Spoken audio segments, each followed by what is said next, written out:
of the Golden Rain Foundation of Laguna Woods, a California nonprofit mutual benefit corporation, this Wednesday, November 4th, 2020, 9:30 a.m., Laguna Woods, California, virtual meeting. I call this meeting to order, and I see that we do have a quorum. So, Director Garth Hoffner, will you lead us in the Pledge of Allegiance?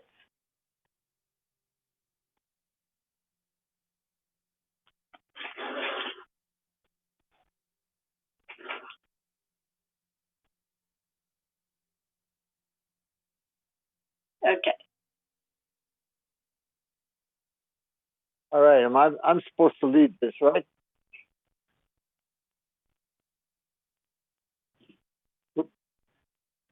Pledge allegiance to the flag of the United States of America and to the republic for which it stands, one nation, under God, indivisible, liberty and justice for all.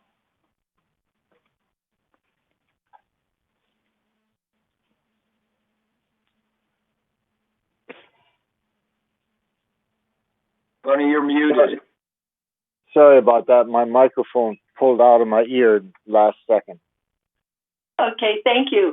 I was just making sure that we're on the air. Okay, so I can only assume the media is here, is listening in. So the next order of business is the approval of the agenda, and I would like to move 13C, the resolution to update the GRF committee appointments to the 11B consent calendar. Do we have any objections? Yes, I do, And why do you have objections?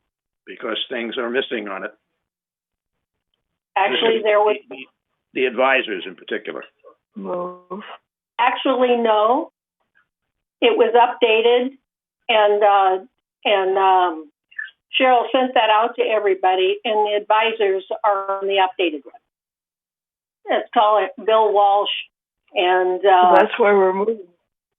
And yeah, that's why I wanted to move it to the consent calendar, because they have been added on the revised committee appointment. But it was not added to the Clubhouse 1 ad hoc committee. I was not advised that they would be on the Clubhouse 1 ad hoc committee, or I would have done that. Okay, let's leave it where it is then, and then we can.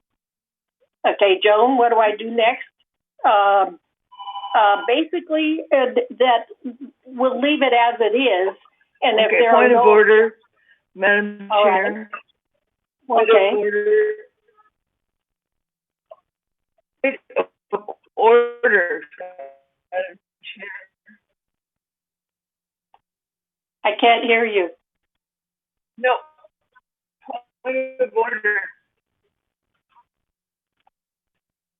Can't hear you. You just recognized me. I have a point of order.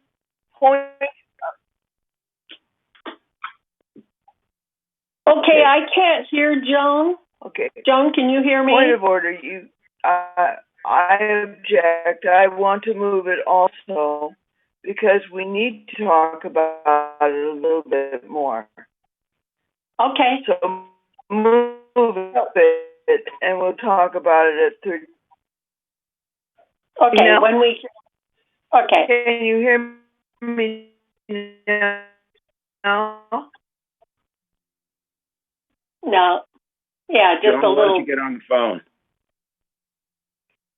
Yeah, that would be better.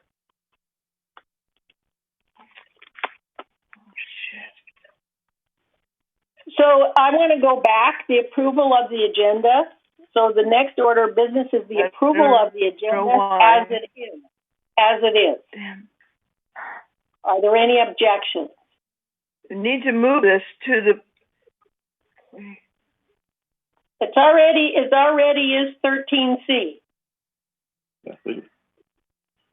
It's not in the consent calendar.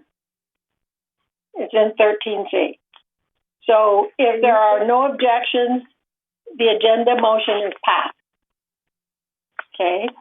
So approval of the minutes.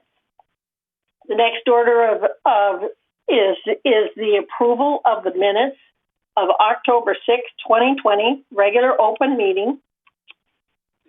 Are there any corrections or additions? No. And if there are no corrections or additions, the minutes of October 6, 2020 are approved.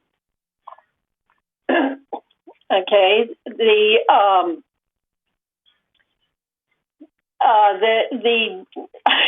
approval of the minutes for October 9th, 2020, meet the candidates. Are there any corrections or additions to these minutes? Since there are no corrections, the minutes of October 9th, 2020 are approved. So the next item is report of the chair. And I want to make sure that everybody is aware of the GRF election on November 12th at 9:30. And at 11, we will have our organization meeting to elect new officers. And I also want to mention, which we will talk about it later, later this meeting.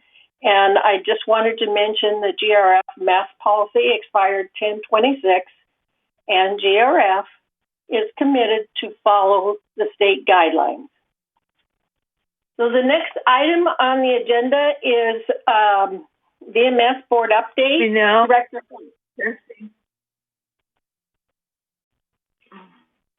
Pardon?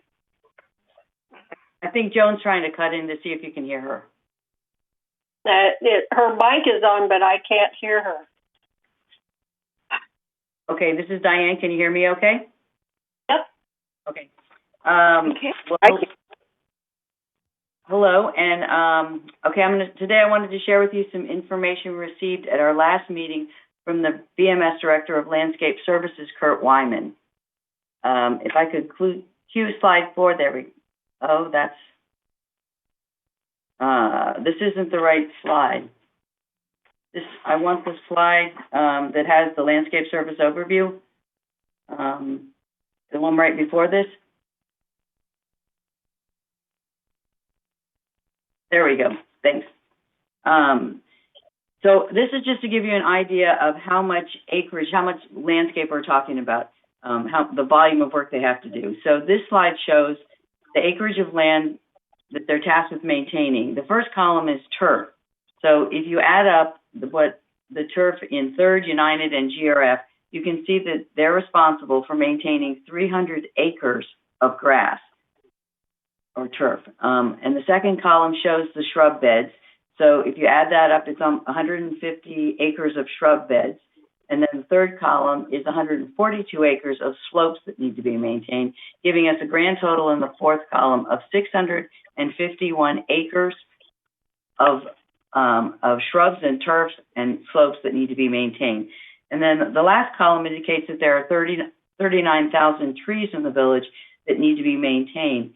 A few years ago, that there was a report that compared the number of trees and the value of the trees that we have to that of the city of San Francisco. So that just gives you this is just to give you an idea of the volume of the work we're talking about. And then if we could go to the slide that you had up before, which is slide 3. There we go. Thank you very much. So this is just an overview of the department and how it's arranged. So they had 149 full-time positions in 2020, and it's organized into 8 different work sections. And it just gives you an idea of what kind of work, all that they do. So Work Center 500 covers administrative staff. 530 is the grounds and maintenance, which includes the cost of maintaining turf, shrubs, slopes, and the creek. In the last couple of years, most of the slope maintenance has been done by an outside contractor, but the work still goes through their budget. As witnessed a couple of weeks ago, grounds and maintenance also has unexpected work to do. For example, when we had all those windstorms and rainstorms, they have to go clean up a lot of times what damage or what's been done during the winds and the rainstorms. And then Work Center 570 is the cost of caring for the village's trees. Beginning this year, most of the trimming is done by an outside contractor, but we do have an in-house tree trimming crew that can be assembled. And again, they'll address emergency situations such as, a tree is down and blocking a street, and some other things that need to be done. And then 511 is nursery and composting. If you didn't know, we grow almost all of our plants that are used in the village, and we also generate all the composting material that we use. 540 is irrigation, which is the cost of maintaining the sprinklers. 560 is pest control that deals not only with pests that affect plants and turf, but they also address mice and rats. 570 is GRF maintenance. This is the maintenance of the GRF owned property, such as landscaping around the clubhouses and the gates. They have a separate crew. And then lastly is Work Center 550, which is small engine repair. It's a crew that maintains most of the small equipment used by the department, even small engines. So in addition to doing all the work, they then repair their equipment. The maintenance of the large equipment, such as trucks and the truck grinder, a lot of that is performed in-house, but it's done by the maintenance and construction department, not by landscaping. Okay, and if we could go to slide 5.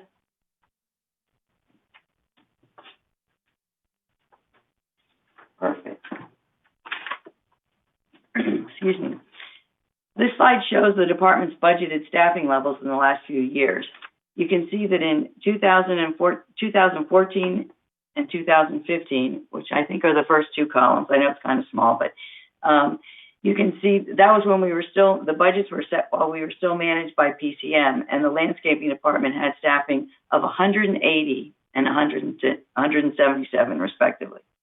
When the village made the switch to VMS and self-management, the boards felt that staffing of the landscape department was too high, so staffing was drastically cut back. In 2016, you see it drop down to 135, and then in 2017, it went down even further to 133. So this is when the appearance of our landscaping went downhill and customer complaints went up. And you can see the customer complaints if, Grant, you can get me the next slide. This isn't the right slide. It's the slide.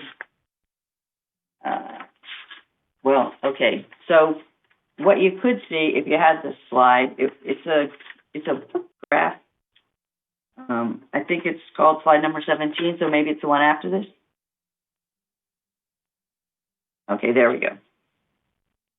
Virtual meetings, don't you love them? Okay, so this slide shows the volume of landscaping calls.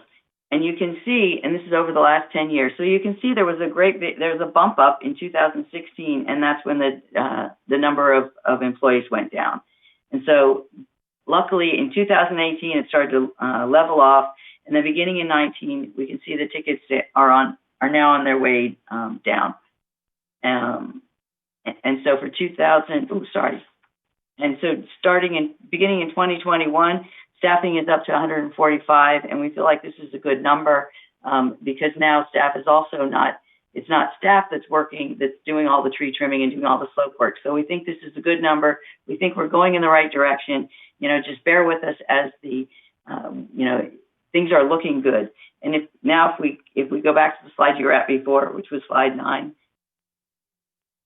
Got it. So customer service is their highest priority, and they're dedicated to improving their response time to residents' calls and tickets and to reducing complaints by improving both their quality and their quantity of work. To that end, the department has implemented this is a new process to reduce response time to calls. A coordinator looks at all the incoming tickets and determines how long they'll take to address. If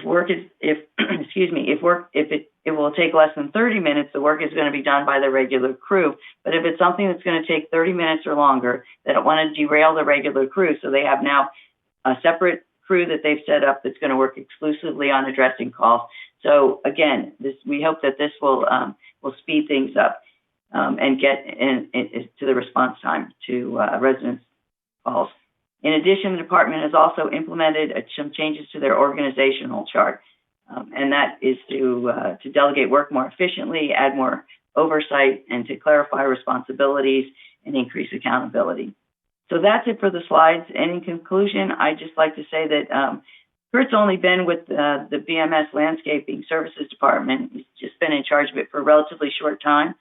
I hope that you feel as I do that under his leadership, the landscaping is finally starting to look better. And that's it for my BMS report, unless you have some questions.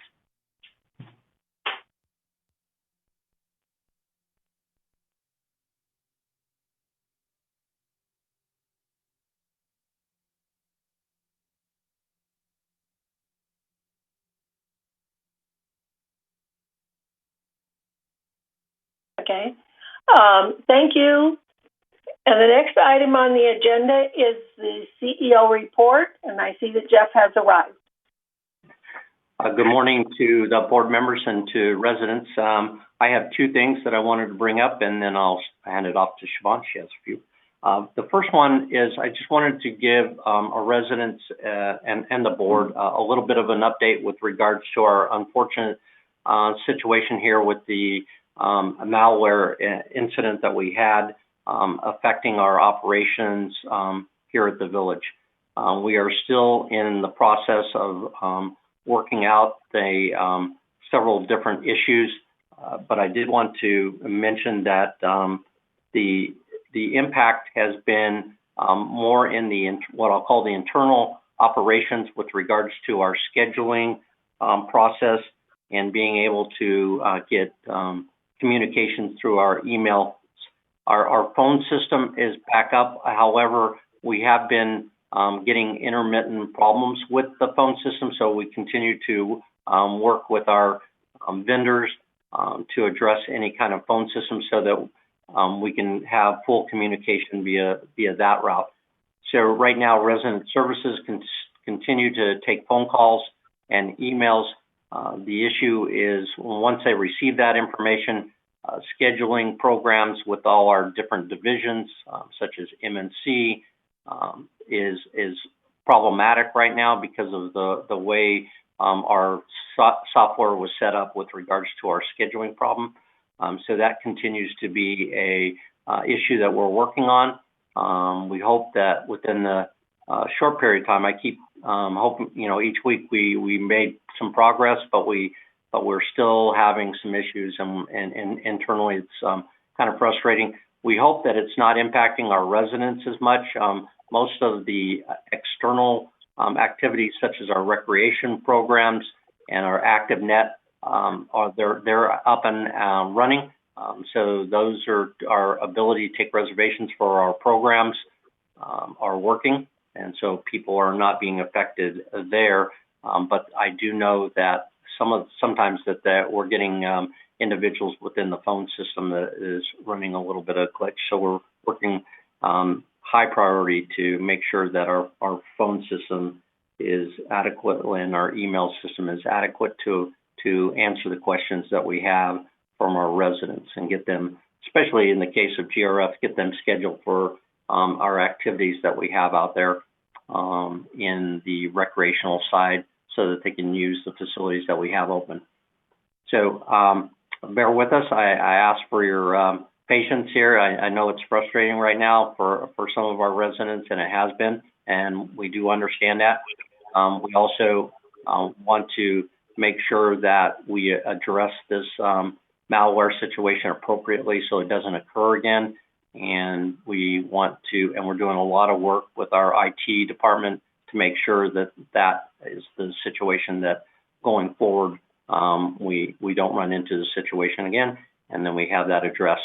And then secondarily, obviously, and importantly, we want to get our operations back up fully so that we can provide those services to our residents that we feel is very, very important, such as them making appointments for issues just like landscaping or M&C, moisture intrusion, manner alterations, are one that we just had dialogue again this morning, working with the real estate people to make sure that we can get the escrows closed on appropriate timing, because one of the good news there is that the number of escrows that and procedures that have been submitted to us for October is way up compared to what we had before. So that's really good news. but we want to be able to, with this troubling system we want to be able to process appropriately. So we're working with the realtors to make sure that we can, in a timely manner, get these things closed, because that's obviously an important revenue for us moving forward. And we will continue to work on that. I'll be giving the board a little bit of more detailed update in closed session with regards to any legal issues that we may have, and we'll move forward from there. So I just wanted to make sure that the board and the residents understood that we're working diligently to try to address all your issues out there. And I can certainly answer any questions on that. The second issue I wanted just to mention, and we obviously have the item on the agenda today to talk about COVID, but I did want to give you a quick update on COVID numbers. As of yesterday, the cases were up to 306 cases. We were going in, well, I'll say the positive direction. We had gotten down to 140, 150, and now we're seeing, as probably most places in the United States, and as well as Orange County, a small or a gradual spiking in numbers in Orange County. So 306 is up. It was in the 200s last week. I have 177 hospitalizations right now. 60 of those are ICU cases. We have, as far as if you go online with OC Health, and you can see their new categorization, we are in the red area. We were dropping, headed towards the moderate, but we have moved back up with regards to our cases per 100,000 is now at 5.1. It has to be under 4 to get you into the moderate. So we're going in the wrong direction relative to our cases. The second element, if you look at that chart, it shows kind of a health index at 6.0. And what that is, a new category where the state has mandated that counties not just look at the average, because I can tell you relative to the average, Laguna Woods does a great service to the county, keeping our average down. South Orange County, per se, I would say, is good at keeping the average down. But because there are spikes in heavier density populated areas in Orange County, they basically have mandated through the state that you have to basically take your areas that have the highest cases and bring those down before you can move into another tier. So at 6.0, that's got to get down into the low 5s before Orange County would be able to move to a moderate tier, which is the next level down. And the significance of that I'll talk about when I get into my report, because it has a lot to do with what can be opened and what is mandated with regards to regulations as far as gatherings and all of that. On the news radio 2 days ago, although I have not seen an update yet, one of the news radio reports was that Orange County was, because they were gravitating upward as opposed to downward, is that there is the possibility that with some of these new numbers that Orange County may have to go back to the purple zone, which is the highest and most conservative, and would require additional closures. And so we have not seen that yet. We haven't heard that from a positive. It was just a trend that was going on, and as soon as we get that, to advise everybody in the community what that means and how that affects us. I'll talk a little bit more about that under 12A as well. And that's my 2 items, and then I'll turn it over to Siobhan. Thank you, Jeff. Honorable President, members of the board, I want to share some key updates with you this morning, please. The first concerns new orientation. Residents new to the village are encouraged to attend a virtual new resident orientation session. This is an opportunity for residents to learn about operating rules and talk with a board member who represents the mutual within you reside. The next orientation sessions for Third Mutual are Friday, November 20th and Wednesday, December 16th. And for United Mutual, Wednesday, November 18th and Friday, December 4th. Residents must RSVP by emailing Executive Assistant Becky Jackson, and her email address is becky.jackson at vmsinc.org.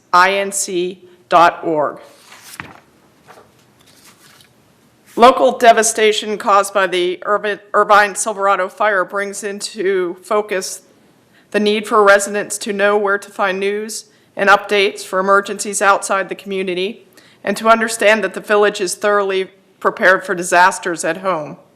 In terms of fire resources, we encourage residents to enroll in Alert OC to receive updates and emergency notifications from Orange County. We also encourage residents to visit Orange County Fire Authority at ocfa.org for wildfire updates, and to check OCFA on Twitter at OCFA_PIO, which is updated regularly during wildfire emergencies for information about acreage burned, percent of fires contained, and evacuations. I also want to remind residents that VMS continually monitors municipal and government information sources in times of emergency and communicates any potential danger to residents via Code Red, our emergency notification system. In the event of an emergency and the need to broadcast critical, time-sensitive information to our residents, Code Red transmits brief, urgent messages to residents via phone call, text message, and email message. If you are not in the Code Red system, please visit lagunawoodsvillage.com and click on the black and red Code Red icon in the top right-hand corner of the page and fill out the form. This will allow you to be entered into the Code Red emergency notification system. And we also have a couple announcements from our Recreation and Special Events Department. They want to remind residents that the Village Drive-In is going very well. This is where residents can watch entertainment and other items located in the city Clubhouse 5 parking lot, and the cost of the Village Drive-In is $5 per vehicle. Tickets are on sale now via ActiveNet, the online reservation system. The next two shows are sold out. These are the November 7th Theater Guild's Johnny Carson show and the November 15th Flukes, the Village Blues Band. Upcoming events that are still on sale include the December 13th Woods Combo, a jazz band from the Village, and January 24th, the Laugh Off, an evening of comedy. And lastly, there are more exercise options at the Outdoor Fitness Center. Recreation is pleased to announce that the fitness facility at Clubhouse 1 in the Breezeway is now accepting reservations from residents for 3 sessions per week, and these can be made 7 days in advance. Again, these can be scheduled using the ActiveNet online reservation system. And that concludes my updates. Thank you.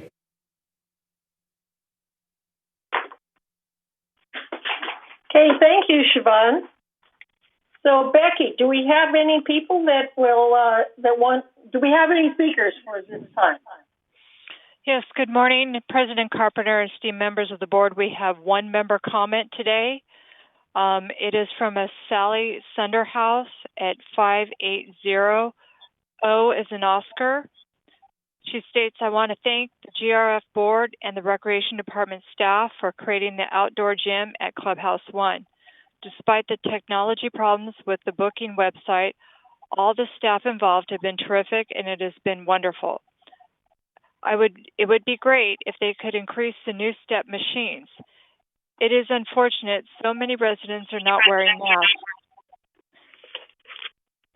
Even when politely reminded, some belligerently refuse. Perhaps they need to be prompted to remember they are risking all our lives with their childish and selfish behavior.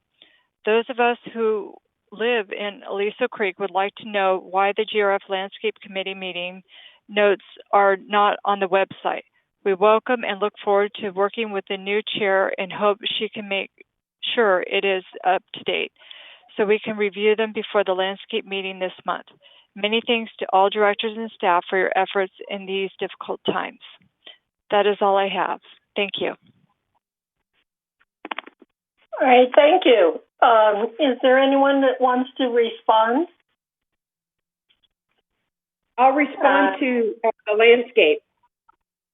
Okay. All right, Yvonne? Okay. We haven't had a meeting since August. With the computer systems being compromised, Kurt has asked for the meetings to be put off. The next meeting will be November 30th. So I'm sorry for the delay, but it really was something out of our control. Thank you. Are there any other comments? No more comments. So the next item is the consent calendar. All matters listed under the consent calendar are considered routine and will be enacted by the board by one motion in the form listed below. In the event that an item is removed from the consent calendar by members of the board, such item shall be subject to further discussion and action by the board. So the item on the consent calendar is the recommendation from the Finance Committee. Consistent with its statutory obligations, the subcommittee of the board considering of the treasurer and at least one other board member reviewed and approved primarily Golden Rain Foundation financials for the month of September 2020, and by this vote ratify that such review be confirmed in this month's board meeting open session meeting session. Is there any objections? Okay. So I have an objection. Okay. I think the motion for the guest fees, resident guest fees, should be looked at again. These, especially the guest fees for renting horses. Okay, Yvonne. Yvonne, I didn't mean to interrupt, but we have not come to that item in the agenda yet. Oh, I'm sorry. Excuse me. I'm sorry. Okay. Thank you. So we will move on for the next. Madam Chair, I have a question. Normally, items on the consent calendar, the agenda says none, and now you added something that I haven't seen. Usually, something on the consent calendar is stated on the agenda, and when you approved the agenda, I didn't see you add the consent calendar. Okay, so please repeat yourself, Judith. What item are we missing on the consent calendar? Is that the one you just talked about, finance? Just finance is all I have on the consent calendar. Well, I don't even have that. My agenda doesn't even show that. That was not put on the agenda on the consent calendar. So I don't know how. Possible explanation, Judith, that's a standard item every month, the treasurer and board review of the finances. So it's on there every month. It's right there. I don't know why it wasn't in our prep meeting. It's there. Yeah, I don't see it. So it should have just been, that's all. Where do you see it, Joan? It's 11A. I see 11A. 11A. Okay, I see it now. Thank you so much. Okay. Any more comments? I'll move on to the unfinished business. So the next item on the end of the agenda is the update on modified temporary COVID-19 rules and resolutions. And I think that Jeff is going to speak to that. Yes, thank you, Madam President. I wanted to, we have a staff report to update the board as to the status of the emergency resolutions that were passed relative to COVID-19 rules within the village. If you recall, just briefly back in late June and July, all of the boards had discussion with regards to a emergency resolution that was adopted that provided for certain requirements within the village of wearing masks and a process in which there would be notification by security and then potentially fines in United or Third relative to implementation of the resolution. The purpose of that resolution was we were obviously in the midst of one of the bigger spikes that we've seen with regards to COVID-19, and the recommendation was to all the boards that we take a look at how we're going to concentrate our efforts to not only encourage active participation by all our residents, but to make sure that we were creating the safest environment that we could in the village by having such regulations. Those emergency resolutions have expired. They expired on October 26th. The process for a continuation of such an activity would be for each of the boards to go through a process of evaluating whether they wanted to and then placing it back on for 28-day review and putting it back on. As a result of that time frame, the two mutuals, United and Third, and why it's in front of you today is for your discussion, they made the decision from their perspectives that they did not want to or did not need to extend the emergency resolution, but more emphatically wanted to make sure that we just followed the state guidelines and Orange County guidelines with regards to COVID-19, and that moving forward, if we were to continually to monitor those state guidelines and implement those state guidelines, that would effectively protect our community and move us in the right direction with regards to addressing COVID-19 in the future. The process with in that concept is that the California Department of Public Health, which is the lead agency, which is known as CDPH, has a number of guidelines. And in your report today, you have 3 attachments that provide you information with regards to the critical elements that we've always been talking about, and that's face coverings, how to wear them, when they should be worn out in public, the social distancing requirement, the 6 feet, when you can be without a mask, going through that process. So all of those are in your packet today, emphasizing that when you're inside of or in a line to enter any public space, you need to be wearing a mask. When you're getting health care, you need to be wearing a mask. When you're riding public transportation, waiting for public transportation, to be riding masks, which is important for our program too. At work or near others and moving through common areas wearing a mask, such as our employees. Certainly, we have offices here, we have cubicles here, but we're walking through the halls, so wearing masks is very, very important with regards to that type of activity. The other critical part, which is in the second part of that staff report, is outdoor gatherings and activities. Wanted to make a couple of clear things is that we do have an expectation that CDPH is going to be handing out some new outdoor gathering information with regards to musicals, theatricals, and artistic performances, and that would provide some new information and new requirements that we would want to put in place to make sure that we advise our residents what that means.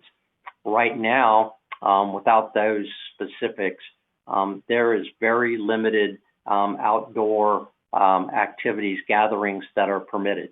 They are very limited, and they are limited to gatherings that are related to families and in small groups.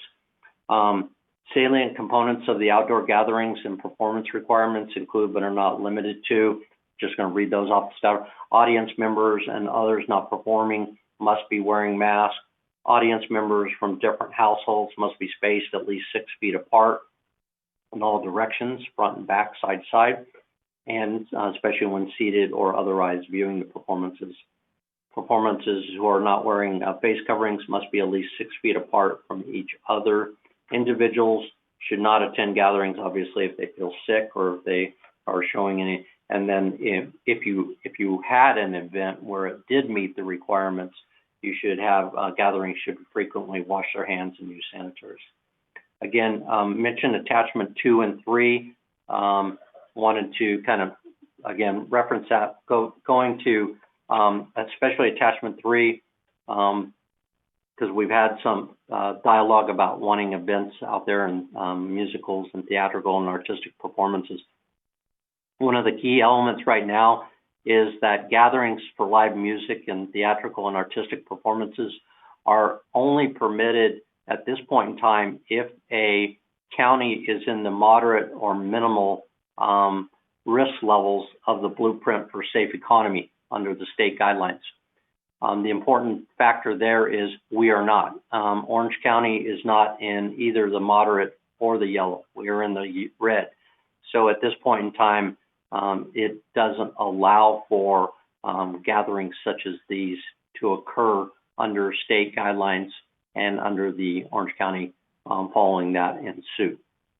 If we did reach the moderate, then there are, as stated there on part of your agenda, it shows that your performances are limited if you're in the moderate to 50, and if you're in the minimal, you can go up to 100 participants.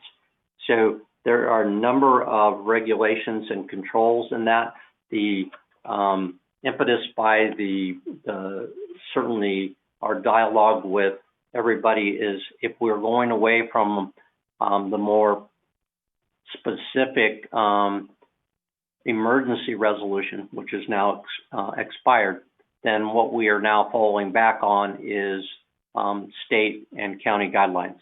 And so we will be making sure that we get this information out to our community that understands when, how, and where we can have participation and what meets the state guidelines, and be able to let our residents know that, and why we're not doing certain things such as opening up our community centers because it doesn't meet the regulations as of now, like we can't have gatherings because it doesn't meet the regulations now. And like I said, we are anticipating CDPH to provide some additional guidelines with regards to the musical, theatrical, and artistic performances in the near future. And once we have that, then that may open it up a little bit more. But I think it's really going to be, and this is why wearing the mask and wash your hands and being very cautious out there is so important, because as our cases we're starting to go down, it gives so much more flexibility for private businesses and activities to open up. But if we were to happen to go back into the wrong way and go back to the purple category, it means that we're going to be able to do less and less, including like Clubhouse 19, the restaurant, where they can have outdoor dining right now. The worst case scenario is if you went back and into the purple category and they could not conduct that type of business. So I can only encourage, as much as I keep pushing people to wear their mask, be careful out there, social distance as much as possible, so that we can keep our numbers down. And to that extent, I wanted to again mention that the village has done pretty well, but we have seen a growth in our numbers. Last week we were in the early last week we were at 72 cases. We are now at 77 cases. So we have seen a jump of about 5 to 7 cases in the last 2 weeks. Fortunately, we haven't seen any additional deaths in Laguna Woods. Now, this is all of Laguna Woods, not the village alone. This is the whole city of Laguna Woods. And again, unfortunately, we don't have specific information as to whether how many of the residents are in the village versus how many are in the outside of us. And we do know that we have skilled nursing facilities and assisted living facilities outside our gates that are in the city, and they have been hit the hardest. So it's very possible that most of the cases are there as opposed to in the village. So we just need to be cautious, be careful, and I'd be glad to answer any questions. And Carlos is here as well if you have any questions with regards to our security. I have a question. I live in a garden villa which has a community room downstairs, and I have been asked by several families why they could not use if it was used only for one family at a time, and that will be approved by our captain of the building. Can you put some light on that, how I answered these questions to these people? Because I have been asked several times, why not? So hopefully I can again. When we were putting together all of the different regulations, all clubhouses, all activities where they were indoor or recreational were not okayed by the state to have those opened up. And both, United and Third both took the agreed position that with regards to their facilities, their recreations, they wanted to continue that position with regards to no activities in their recreation centers. Okay. Bonnie, I have a question. This is John.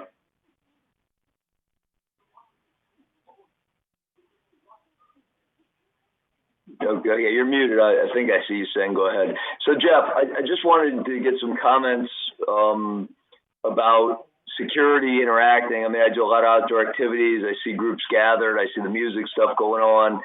What can residents expect security to do, and how should they, expect to interact? Just give some guidance on, expectations. Thanks. Good question, John. Thank you. I'm going to have Carlos come on board and talk about what our plan is going forward and how we're going to communicate. So, Carlos. Good morning. Yes, the position that we're taking from a security standpoint is just an advisement, educational approach. We have no enforcement authority. We are defaulting to the state guidelines and the county guidelines.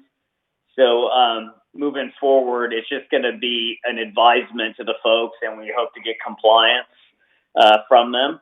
And that's the long and short of it. And then we'll see what guidelines come out in the coming weeks from the state. But that's kind of where we're at right now.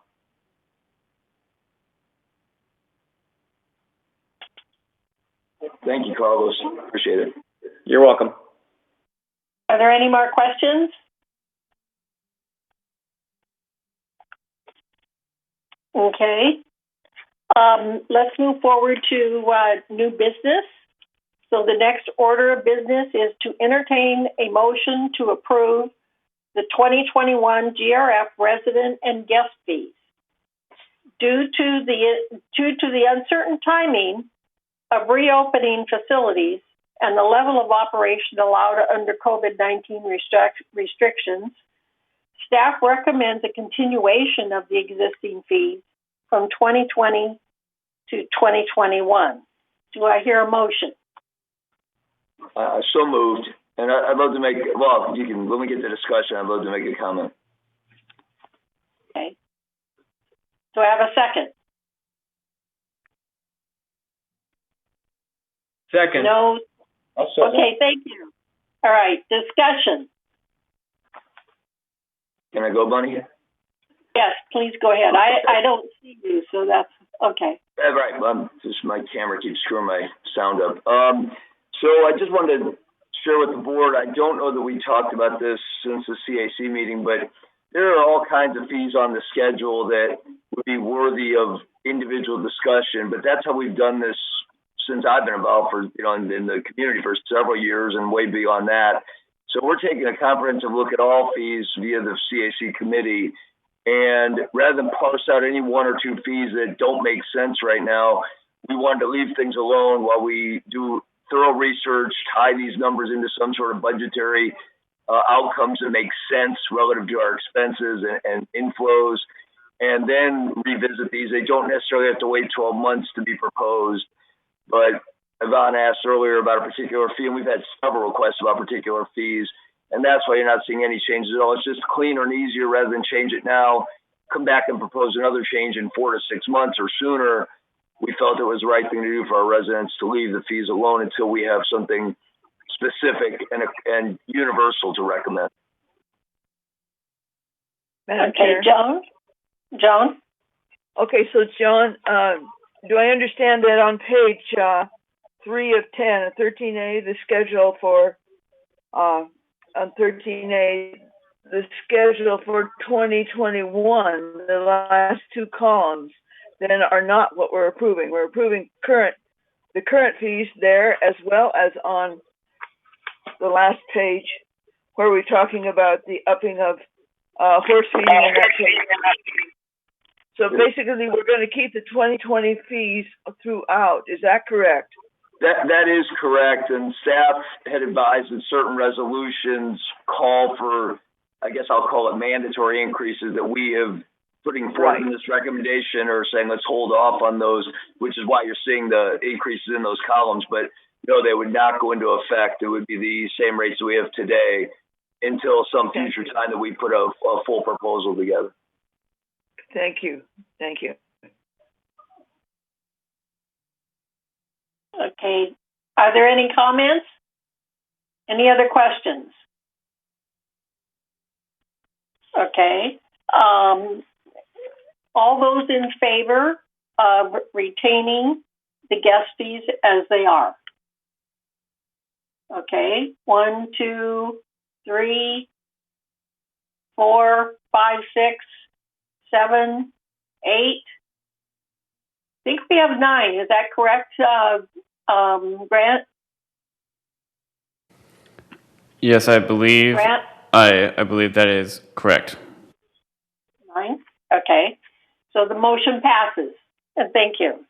So the next order of business is to entertain a motion to increase the letter of credit from $1,430,000 to $1,800,000 as required, collateral for workers' compensation insurance policies.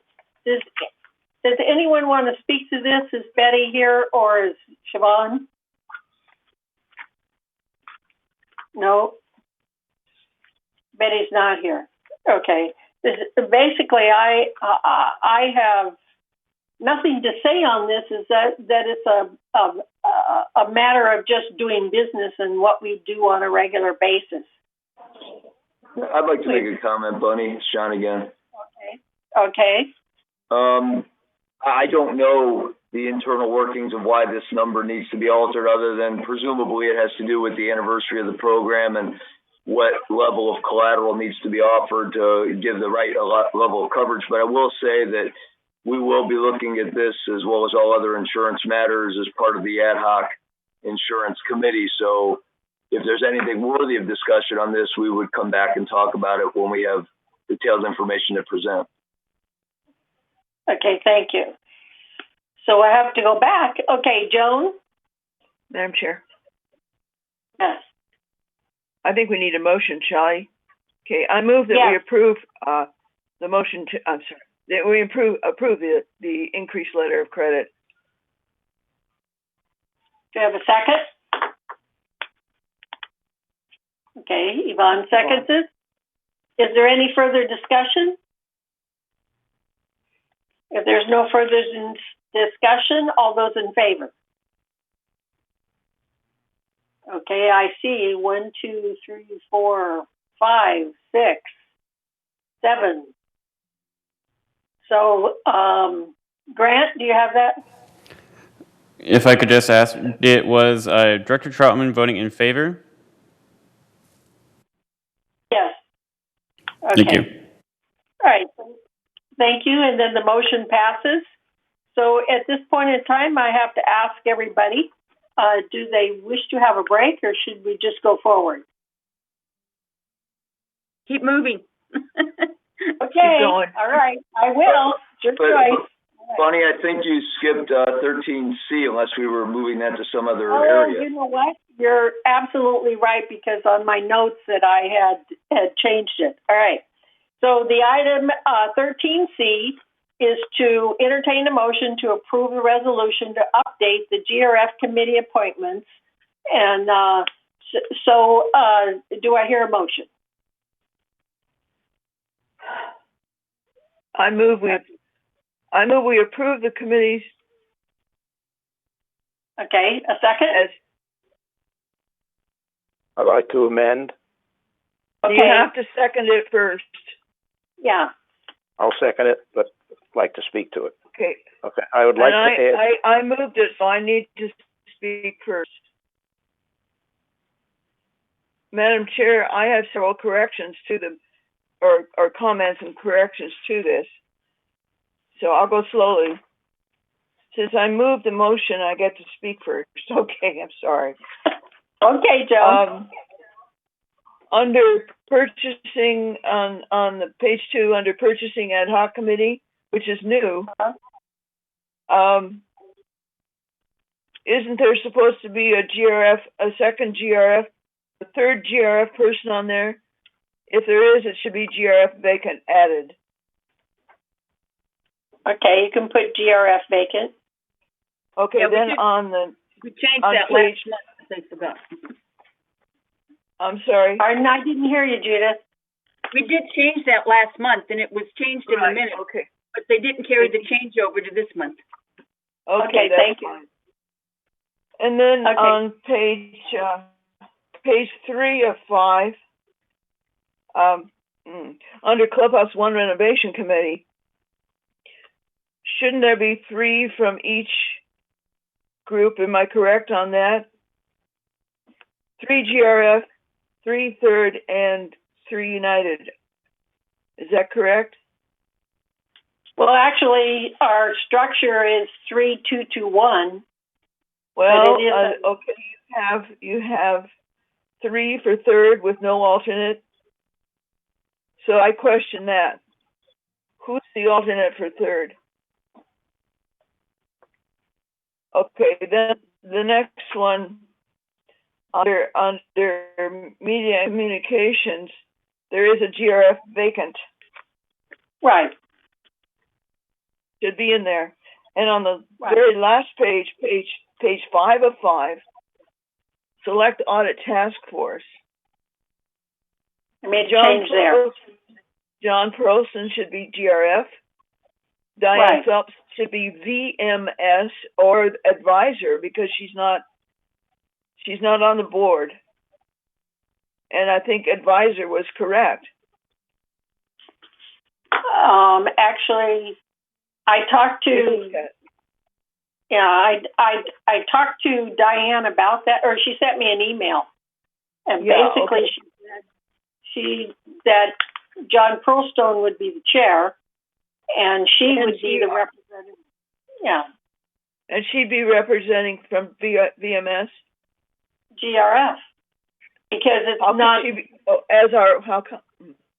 Because the audit committee is quite different, you know. Right, but I'm just saying the labels are incorrect. So correct them. Okay. And then the last one, the insurance ad hoc committee, which is new. First of all, where is third on that committee? They don't want to be part of it, so that just says vacancy. Okay, well, it doesn't say anything for vacant. Okay, it's all right. And then Sue Margolis as chair. Yeah. I'm confused about the structure, that's all. It's all right. The ad hoc committee is under other committees. It's not a GRF committee. Okay, but it's interesting that we have only one GRF and the rest are united. Okay, that's the end of my comment. More. Yeah, we'll have more as that gets started. Okay. Thank you. Bert. Ronnie? Yeah. On the Clubhouse 1 renovation ad hoc, replace Robert Munchnick with John Frankel. Okay. Okay. And add advisors Steve Leonard and William Walsh. Okay.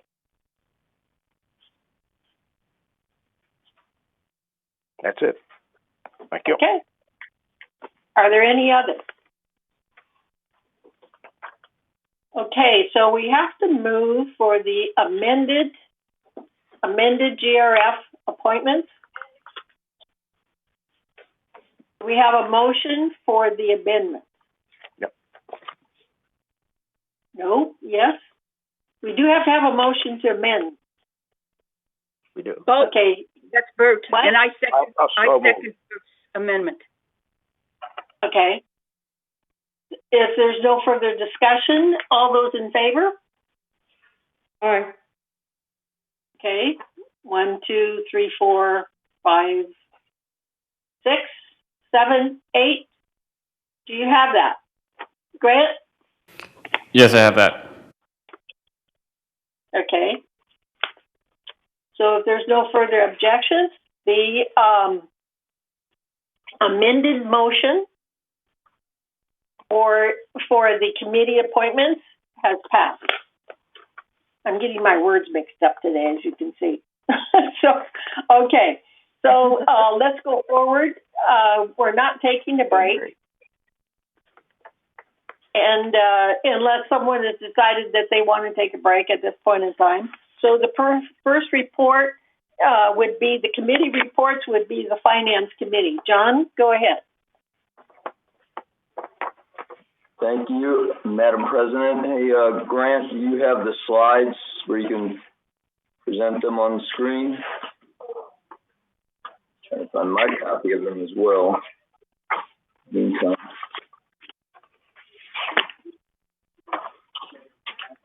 It's a quick overview by way of introduction. We've been sharing with the community each month that, due to various closures and furloughs, we're trying to be very defensive and make sure we manage funds which helped us allow for a no increase in our assessment for 2021. And I'm happy to report, and so getting a little ahead of myself, but that has gone accurately through the month of being presented as September. And we even got a projection through year end that looks very promising. So as an overview, things look like they're being managed well based on the unique situation we find ourselves in.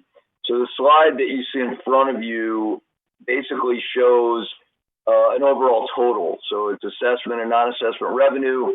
And you can see on that slide it totals up to $32,510,000. We've had expenses year to date through September of $28,646,000.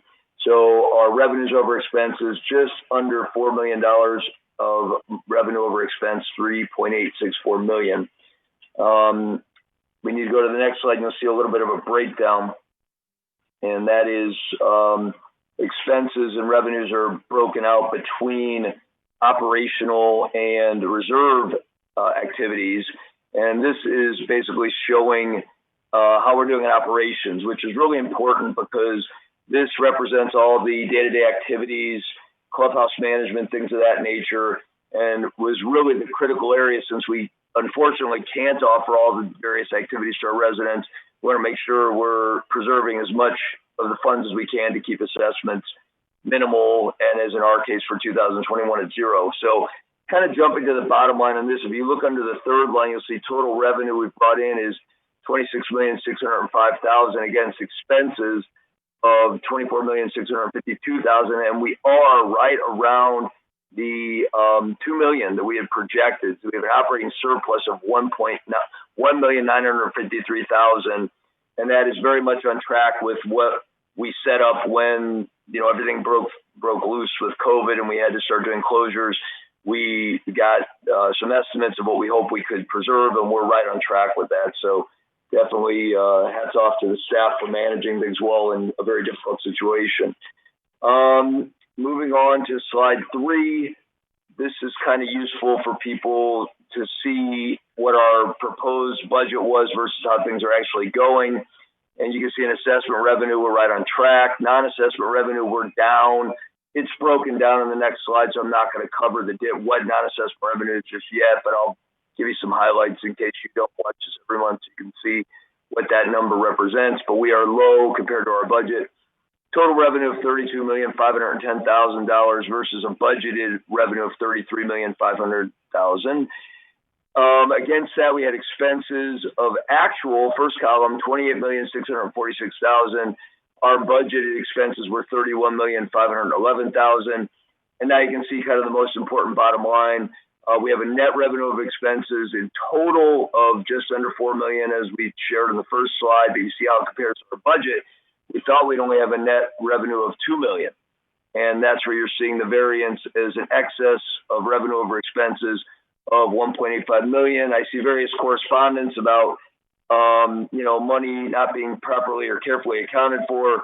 I'm certainly not seeing that. All the projections that were being proposed seem to be coming in exactly as proposed. Every month we compare this against bank statements. That all seems to be tying in. So again, spread the word. I think our accounting systems, while we've got some issues we're working through right now, at least in terms of reporting and verifying that the money's there, sure seems to be there. If we want to go ahead and look at the next slide, I will break down for you some of the biggest budget versus actual differences. And this helps you understand what some of our, budget items were. We have the biggest savings so far, the first line, in employee compensation and related expenses. Again, we couldn't have all our facilities open, and the corresponding savings in compensation shows that through September was almost $2 million. You can kind of read through the rest of them. We've had excellent results. I'm going to cover that in a minute on our, investment committee program in terms of managing our investments. But we've had a nice gain this year in our investments. Outside services have had to slow down, so we have a $378,000 excess over our budget in that, meaning we have not spent as much as we projected. And then I'll let you kind of sit and look at this for a second, but let me highlight some of the ones that are not meeting the budget, meaning that there are revenue or expenses that are not going as well as we'd hoped. And it makes sense. The trust facilities fee, real estate sales have slowed down. We're $475,000 below budget on that. Good news is that there are more homes in escrow that will lead to more trust facilities fees. Whether we see that all recovered by year end or not, I don't know. But at least there was hopeful signs that some of those funds will be recovered.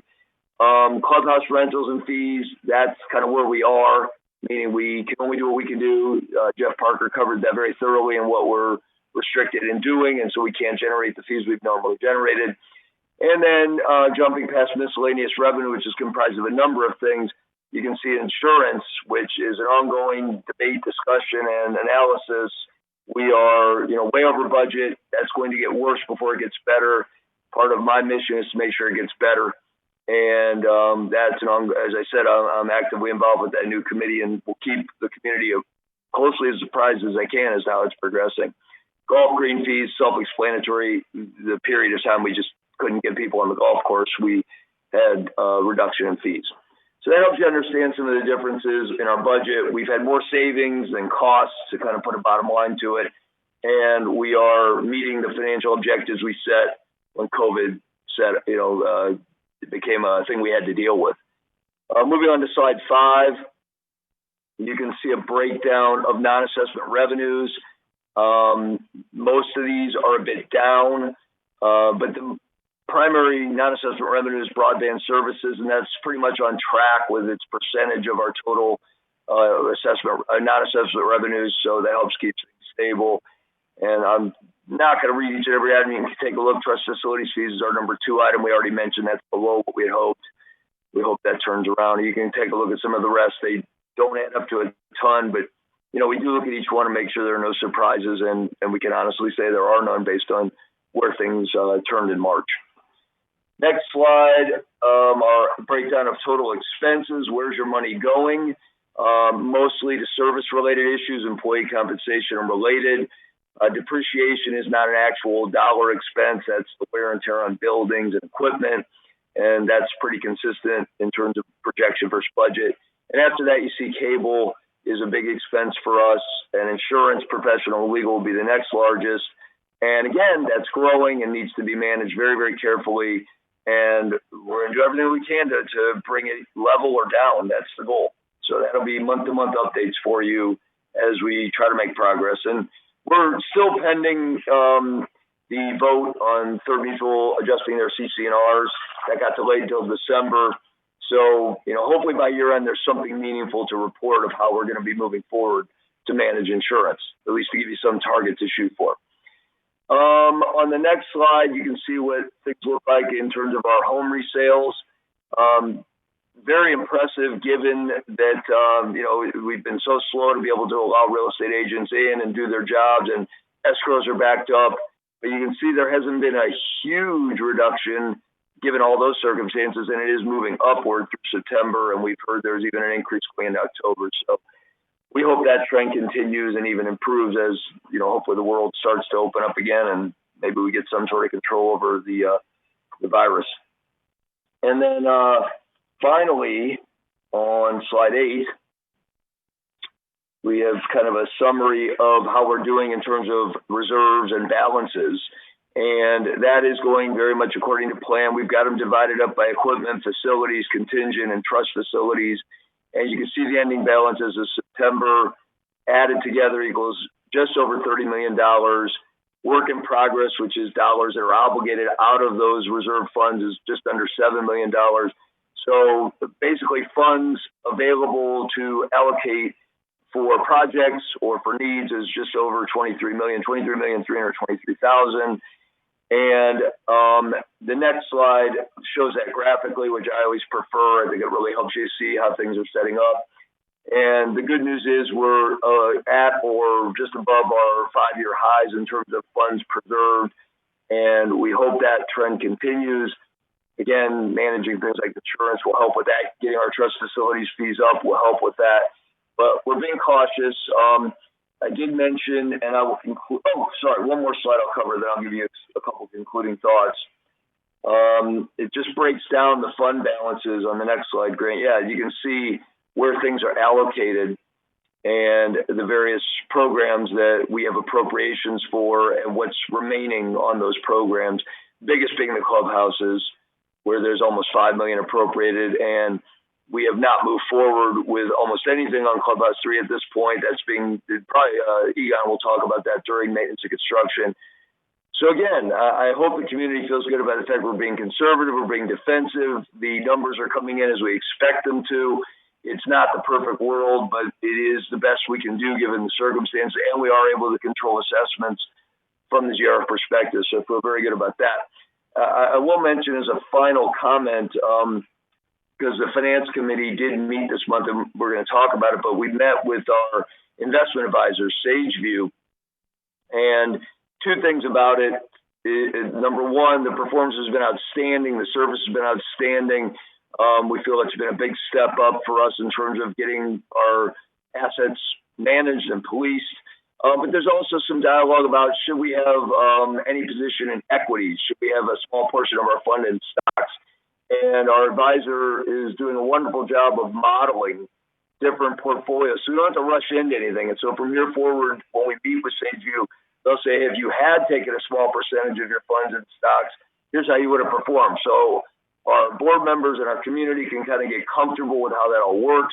And then we can have a dialogue about what percentage might make sense to phase into equities if we decide that's appropriate for the community. So wanted to make sure everybody knew that we do see the stock market. Many of us probably invest in it, but it may not be right for our reserve funds, but we are at least studying with some very good guidance where that may make sense for us. It'll be a very small portion even if we do it.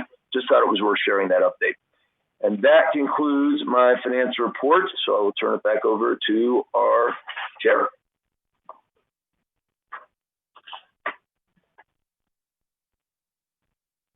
Of the Community Activity Committee, and John Pearlstone. All right. Well, I guess I get to continue. The CAC has become a finance committee of sorts, and that we want to make sure that our residents get everything they can get while all this is going on, but it has to be cost effective, it has to be safe, and also what makes sense going forward, in the new normal in terms of what fees make sense, et cetera. So the committee met. Really, really pleased and excited with the people who are on the committee. We're getting a lot of good open communication. The staff has been tremendous, Brian and his folks. We have opened up a number of new outdoor activities.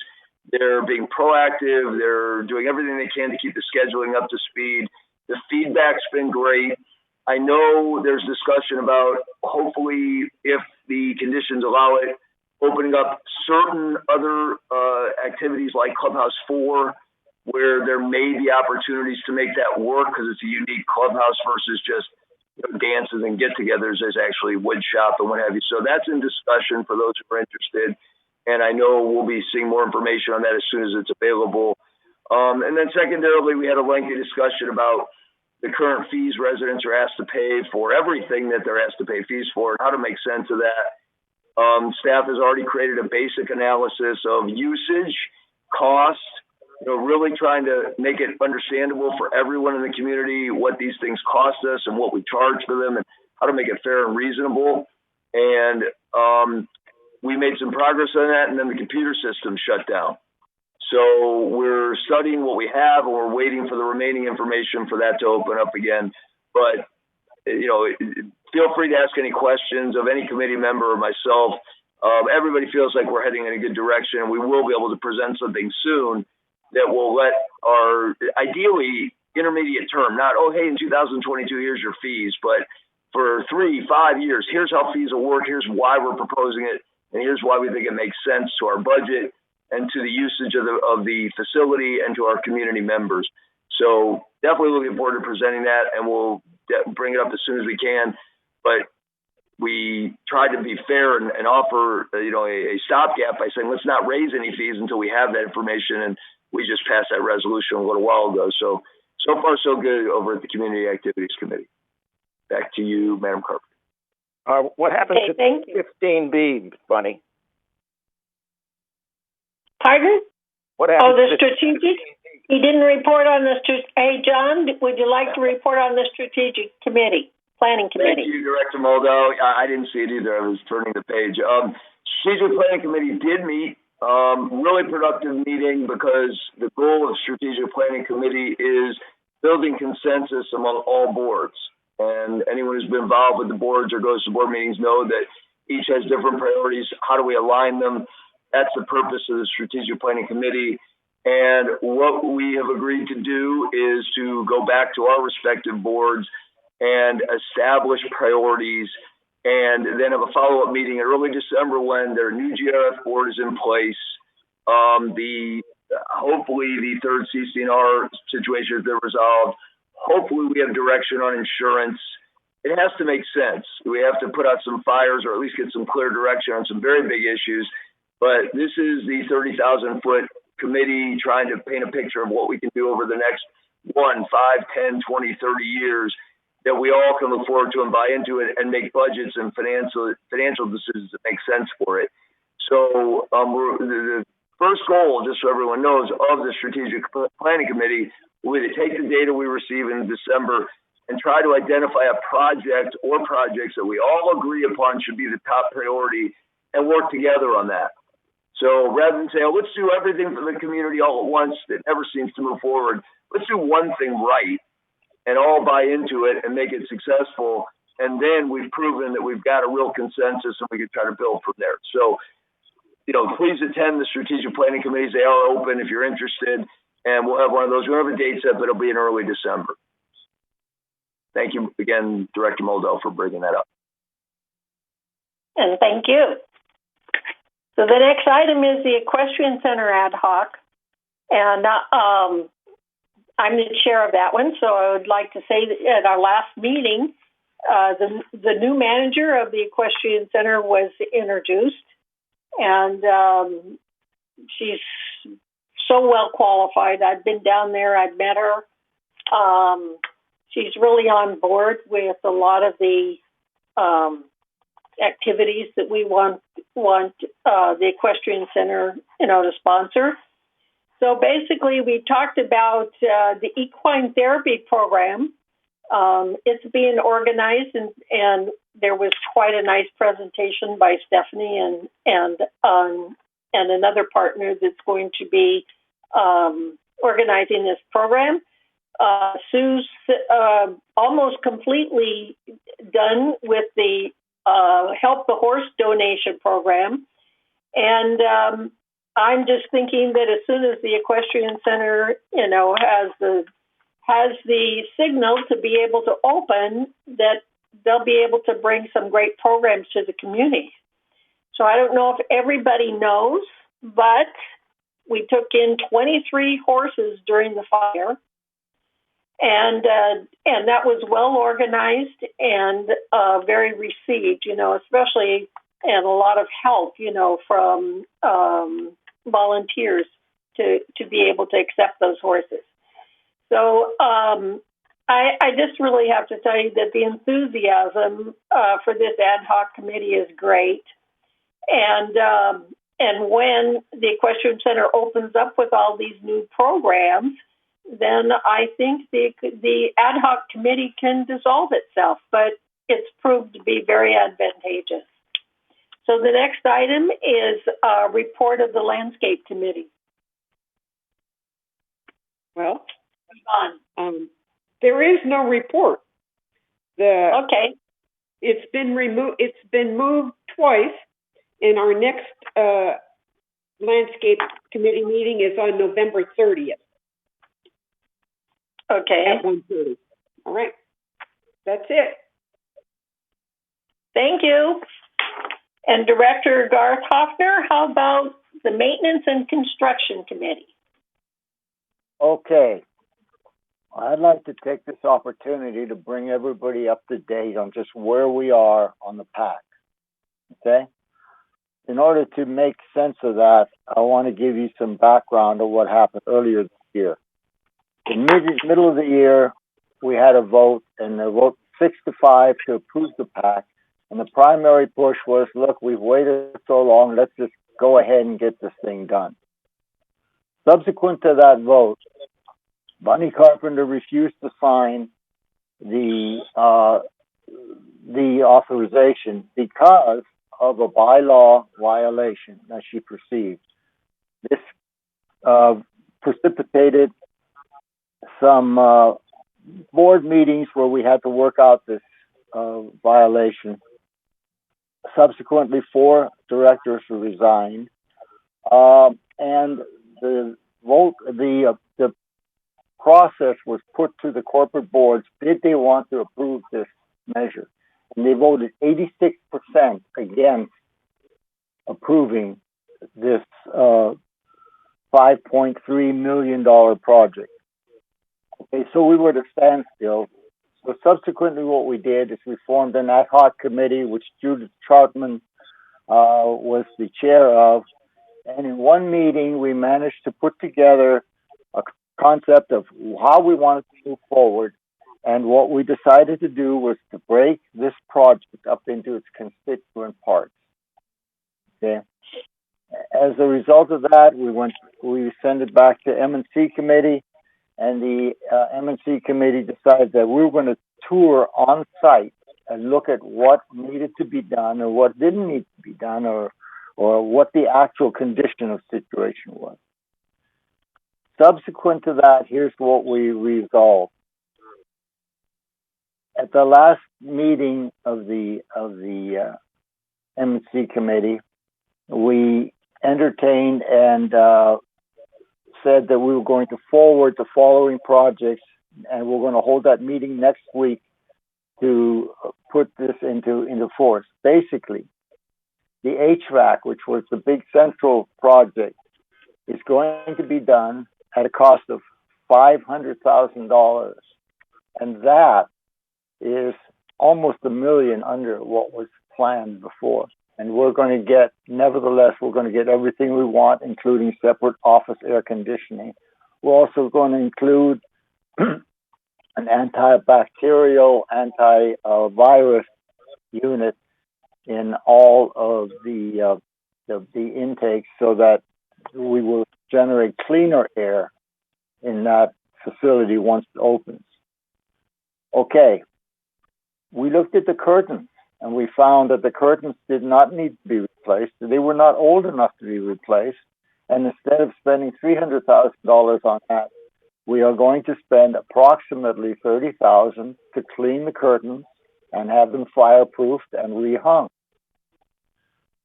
The house lights, which were also scheduled for some $300,000 for God knows what reason, are going to, all the lights in the building are going to be replaced with LEDs, and all the exit signs are going to be upgraded to LEDs.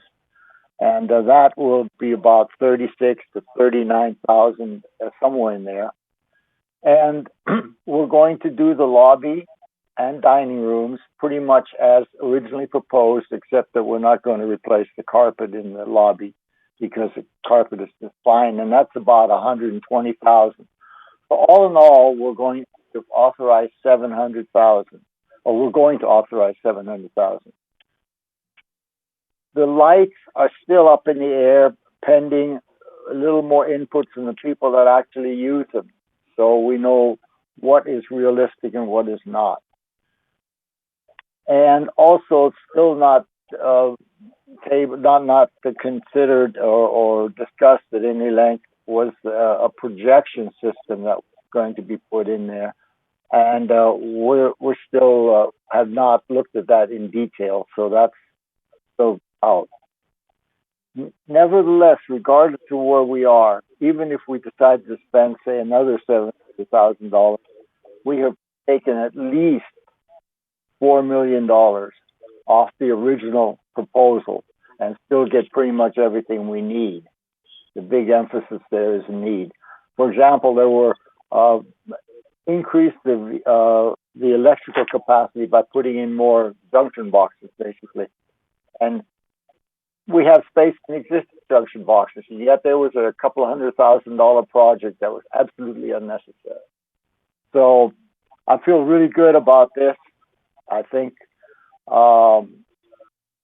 it's a guide for us going forward, how we look at stuff.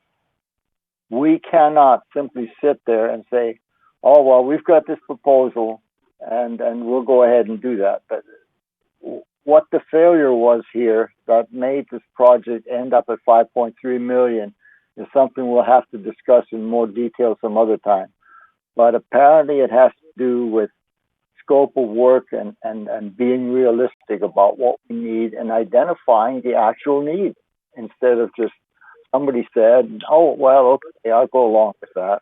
So anyway, that's pretty much the main item that we've been dealing with the last 3 or 4 times.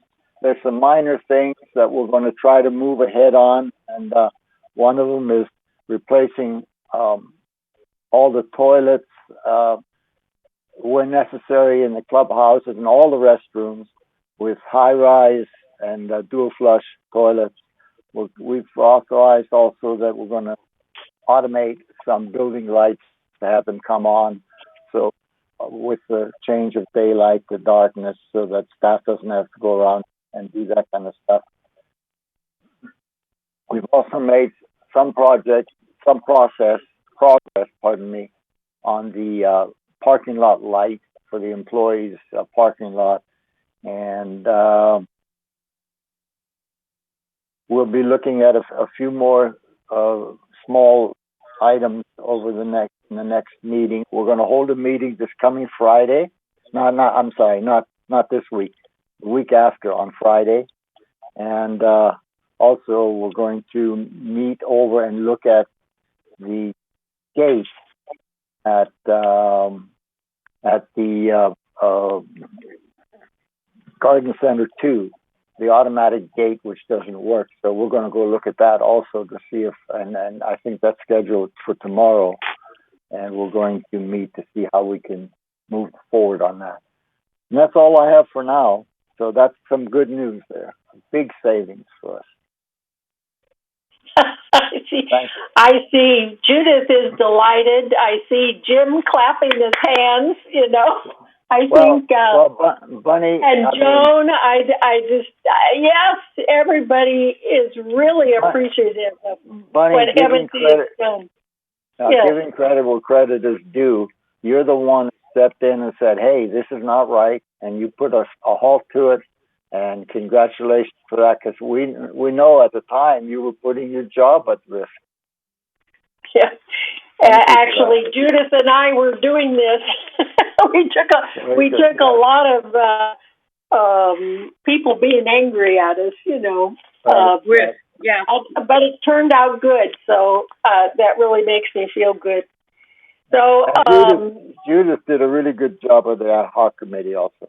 Thank you. That's all I had. Yes, she did. Yep. Okay, so the next item would be Bert. I'm anxious. I couldn't make your meeting, and so I'm anxious to hear what you have to say about the Clubhouse One. Okay, well, we met, and two questions were posed to the members of the committee based upon the recommendations of the SVA architect, and that was with regard to whether we should be looking strictly at a renovation or we should be consider renovation plus improvements, building, perhaps taking down one or two buildings and replacing them. Nothing concrete came out of that. Some people felt that we want to stick with renovation because they want to keep the prices down. Others felt that there really was a need, that some of the buildings were so bad that we really should look at replacement. But nothing has been decided on that. Actually, I think at the end of the meeting, I'm going to go to the end and then I'll come back. We discussed whether or not the considerations for Clubhouse One should be folded into the Strategic Planning Committee. If the Strategic Planning Committee is identifying things that have to be dealt with, moving things like security, where we would need additional space, perhaps they would be in a better position to make judgments as to the possibility of a newer building that would accommodate some of the things that they would be looking to accommodate. So we left it at that. It's not our decision alone, but it's something that really should be considered. Okay? We then went through and said, what are the needs that we see for this area? Okay, and what are some of the wants that we possibly might also include? And we've documented those, and those items are going to be handed to whichever architect wins the bid to do the survey of the community and of the users of that facility with regard to what they perceive is needed and or something that where they would like to see something more. So that will be coming out. I'm going to do a report on that. It's in the process right now. Staff is in the process right now of preparing an RFP.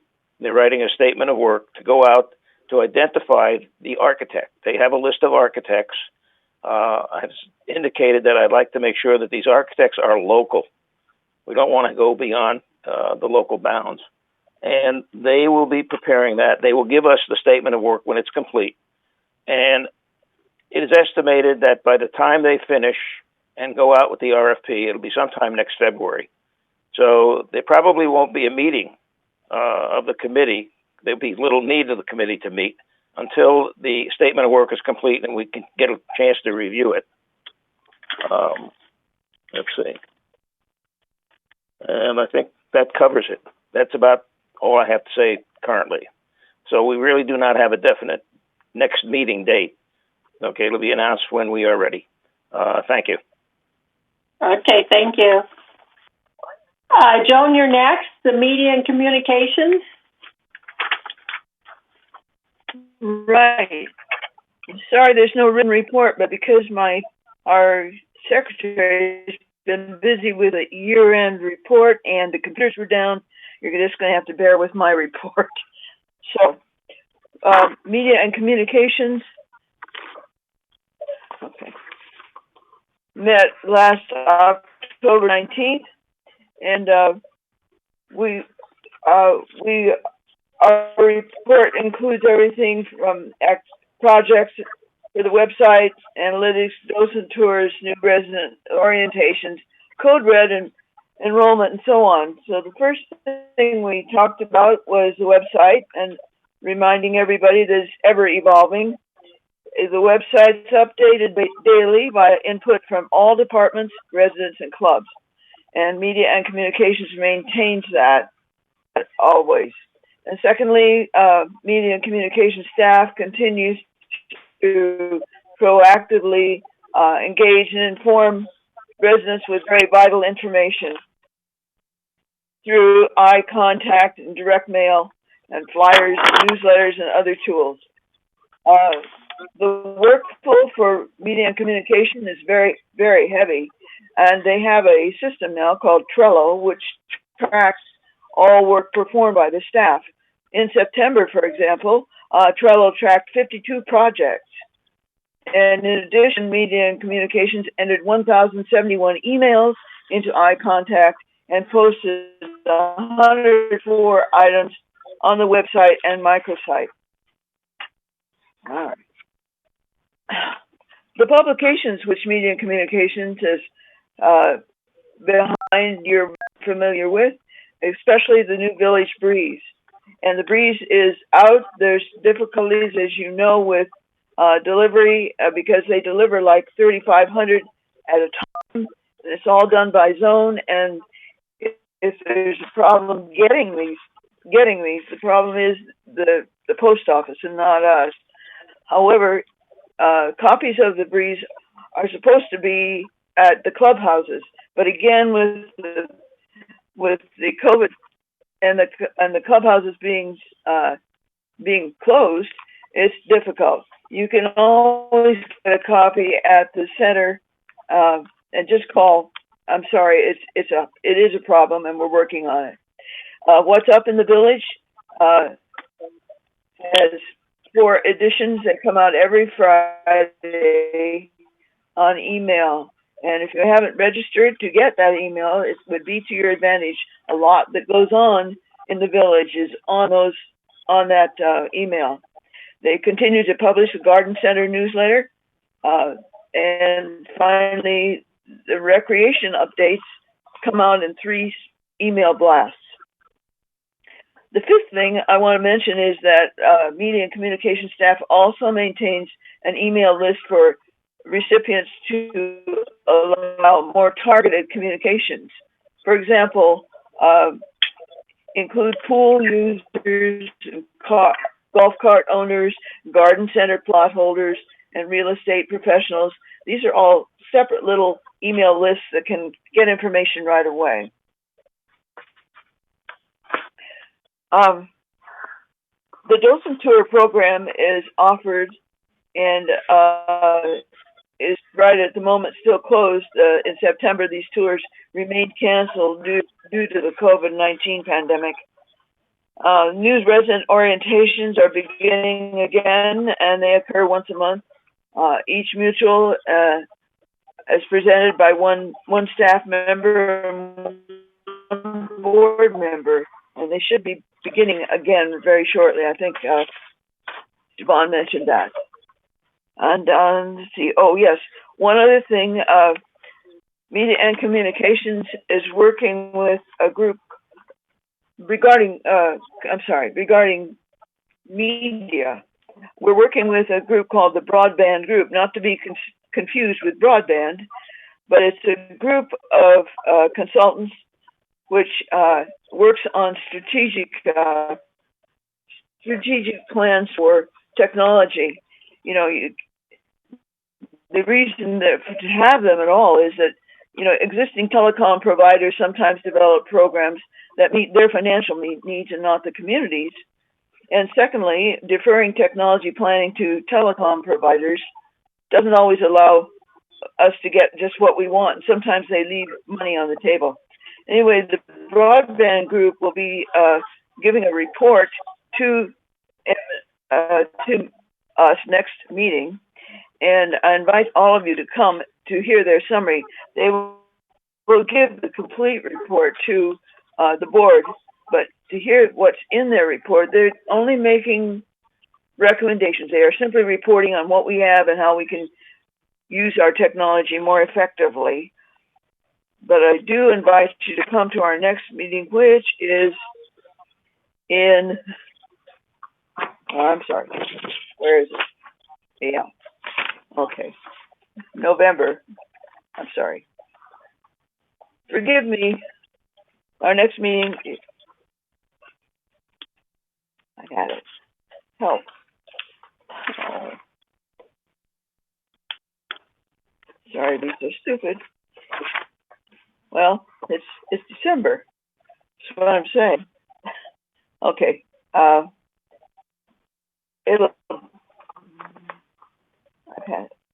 Just to help you out, Joan, it says November 16th here in the agenda. Thank you very much.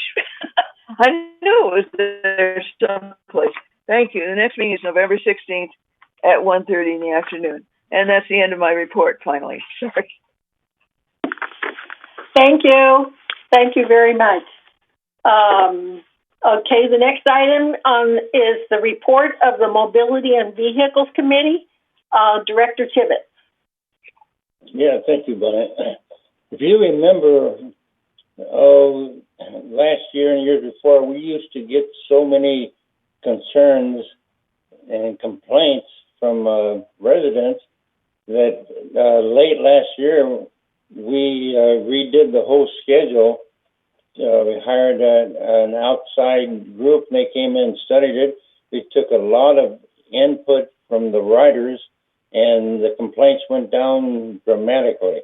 Then along came the virus about 9 months ago, and we had to cut back a lot of the bus services. However, it's starting to pick up a little bit. The big item on the last meeting was to start charging a fee for the destination trips. Those have been stopped a few months ago, and we want to start them again. And we are recommending a $10 fee per trip for residents, which would be about 1/2 of the cost of the bus service. This fee will go to the board in December, and we couldn't do it last month because of the problem with the computers. We also received some new vehicles that the board previously approved, and two of the new vehicles are the Chevy Bolts. They are an all-electric car, and we are going to evaluate them and see how they go. And if the evaluation is positive, then we'll probably start adding more electrical vehicles. They're definitely, we think, will be more cost-effective. And the next meeting is December 22nd at 1:30. Thank you. Don, would you like to continue with the Security and Community Access Committee? Okay, we had a meeting scheduled last week, but it was canceled due to our computer glitch that we had. And so our next meeting is now scheduled for Monday, December 28th at 1:30. And that's it. Okay, thank you. The next item is report of the Laguna Woods Village traffic hearings. Yvonne.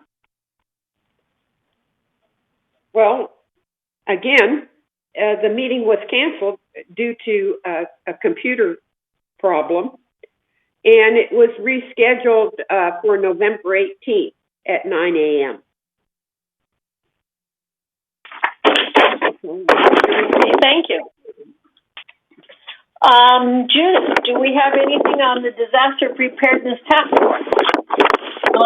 Not much. Unless they change the date, the next meeting will be November 24th, 2020, 9:30 a.m. It is a virtual meeting, and the meetings are open to anyone. So if you want to participate, I'm not sure who to contact. If you want to contact me, I could forward you the link. But who would they contact if a resident or one of the task force members want the link? Do you know? Okay.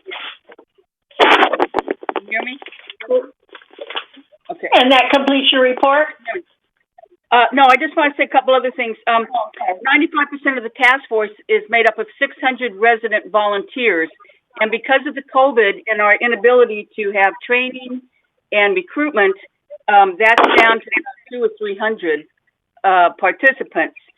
So Carlos is almost going to have to start from scratch and revamp the whole task force. And I was hoping he'd be here he's going to be at the meeting on the 24th. And so he'll be able to tell us what he's been able to recover, because we were having trouble recovering data off of Debbie Belliserio's computer, and she had a list of all the good neighbor captains and which clubhouse coordinators were where, and who our medical database people were, and things of that nature. And our contract with FEMA is totally dependent on the type of resident support that we had. And so we need to go back and refurbish that data for resident support to be able to maintain our agreement with these agencies, such as the Fire Authority and FEMA. But a lot of that was based on the fact that we had so many volunteers. As you know, this is not a GRF committee, as we just stated in 13C. It is a village community task force, and that's why it's made up of so many residents. So I guess come to the November 24th meeting. Like I said, if you don't know what staff to contact to get the link, contact me and I will forward you the link. Okay, that's all I have. Thank you. Okay, thank you. So the next item is the GRF Bylaw Ad Hoc Committee. So we met just recently, this last week, October 30th, and there were some additional changes, and I'm sure all of you are aware our first attempt to get this passed failed, and they wanted to postpone that meeting, so that they could review some further changes. And one of the reasons for that is that Mutual 50 wanted to make sure that they had a vote. And that was their main issue and why there was a postponement. So just briefly, the corporate members are recommending, that what will impact us is that they're recommending that we still have 11 directors, but they want 8 elected directors and 3 appointed. So will be appointed would be 1 from each mutual that would be appointed.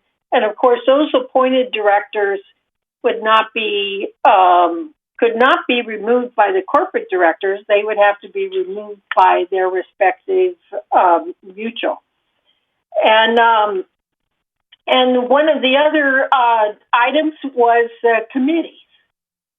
And the proposal was that our structure would change to 2221, and that the mutuals would be able to opt out if they did not want to participate on the committee. And I have to tell you, I objected to all of this, but the mutuals are thinking that they want this. So one of the issues that I brought forth is, well, if they all opt out, we're going to have a GRF committee of 2 people, just 2 people. So one of the things that they did agree to was that if the mutuals opt out, that the GRF president would be able to pick a GRF director to fill that vacancy. So, Judith. Yeah, did it come up? Did they give you any rationale how that plan would benefit the community overall? What did they say anything to convince you why it would help the village to do that? I'm missing their pros and cons. Okay, that totally has nothing to do with helping the village. The one on the appointed as mostly is because Mutual 50 has always said we want to vote, okay? And based upon my research, I said this ex officio thing is not working. You cannot have an ex officio or 5 exos, 3 ex officios, it doesn't work. So they changed that to appointed. I tried to get a justification, for the change in the structure, and it all has to do with with the mutuals thinking that they have a equal vote. And even though I had an argument, not an argument, but I mean my argument, basically was we need to have the structure for 3221. The chair doesn't usually vote. They can vote, but their argument was, well, it needs to be equally weighted. Okay. So because the chair can vote, so everybody has an equal vote. So, I can put all kinds of information and reasonable justifications, but in the long run here, they're the ones that vote on it, and we don't have much of a choice on it. We have input, but they are the ones that end up voting on it. So I just wanted to make you aware of the two main things, that they're talking about. And in my own mind, I'm already thinking about how am I going to be able to work around it. So how do we accomplish what we need to accomplish? Okay. So the next item is future agenda items. Do we have anything on the future agenda? Egon, do you have anything? Oh, okay. No, I do not. Nothing? Okay, thank you. All right, director comments. Do you want me to go around the room, or do you want to just raise your hand if you want director comments? Okay, Bert? I think if the mutuals want to change the structure, it almost makes me think, well, why even bother having a GRF? Why don't they just set up their own committees and perform the functions of GRF? I mean, I agree that having a representation on GRF to provide input is important for them. But right now, for instance, Mutual 50 has a representative from their community sitting on our board. Is there need for another? I mean, the issue really comes down to if there is no member of that HOA serving on the GRF board, then I would believe that they need a representative there, okay, to represent their position. But, if they're going to carry this to the extreme, then I just say, well, gee, guys, why even bother having a GRF? Why don't you just take over GRF's functions? Thank you. Okay, Egon? To some extent, I just want to echo what Bert just said. It doesn't make any sense to do what they request. First of all, it's coming from Mutual 50, which has a very small input in terms of the number of people they represent. And that understandably they use the facilities, but they're a smaller portion than the other mutuals. And I thought, by and large, that since we are elected by the mutuals as it is, we are their representatives and we are answerable to them. And basically, the reason that GRF exists is because it would be very cumbersome for Third and United, which are the big gorillas in the village, to each put people on a committee to try to solve these problems, because then those people would be beholden right back to the board, and they're also trying to solve a problem that needs attention. And if you leave that within United and Third, and some muddled way of trying to resolve the work on the buildings that serve the whole community, then there would be so much tension between United and Third. I mean, we have members of United and Third on our committees, and we certainly listen to them. I don't think, I don't see any advantage to muddling it up with appointed people that get appointed for a period of time and say, carry this water for me. We have enough trouble moving things forward, as we've just said. Look how long Clubhouse 3 or the PAC is sitting around. And we need to be an organization that can be concise and yet answerable. And we are answerable, in my opinion. We're always. One other brief comment, and that on the Clubhouse One thing that we're going to send out for an architect, we talked also about getting Brian Gruner to give us an overview summary of what the usage is. And maybe if it takes all the way till February, we can get something, we can sit down and decide on something and start getting community input on this before we go off and do a whole bunch of stuff. Really get to need and all this kind of stuff, and let's really evaluate it well. Thank you. Thank you. Okay, Judith? Yes, for all of you that remember, because I don't think everyone here attended, when Jeff Beaumont gave his little seminar on the trust, if the trust were to disappear, GRF disappears. We are only here as trustees to that trust. Yes, it comes with some guidelines and some directions and some job description and duties. However, if the trust were to expire, GRF expires. That is why we are here. So we need to remember that first and foremost. We are only here to support the trust as its trustees. If it goes, we go. So keep that in the back of your mind. So I'm raising my hand. Just one comment in regards to the appointees. United is very much behind this, and they're for it. And one of the reasons they're for it, and Judith will probably remember, and Bert, that most of the people that run for GRF are people that live in Third, and there are very few United. And so their concern is basically that they always have representatives from each of the mutuals. And so basically, and United, now, Judith, you know, United has been talking about this for a long, long time. You know, they don't have enough representation on GRF. So that's why they're behind it. I don't know if it wouldn't work, because the conversation has a lot to do with those appointees.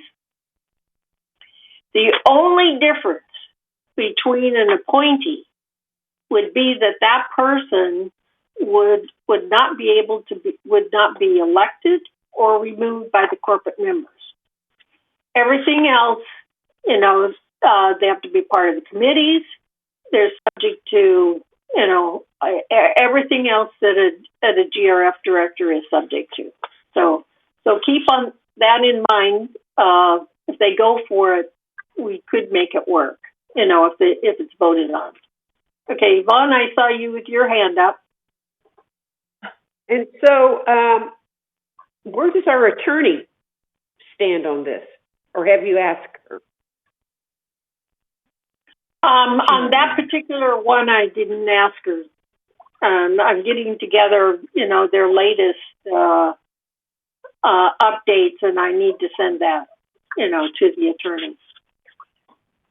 I don't think that she would, there's nothing illegal about it. There was a lot of conversation about ex officios and how that would not work. And so that's why they changed that. Okay, Bert? Well, they're going to have to find somebody within United. They're going to have to find somebody either in United. Well, let's say United. Okay, they're going to have to find an appointee. Right. Why aren't they out there finding people to run for the GRF board? I mean, this is part of the problem that exists. If they want representation, they should be finding people to run.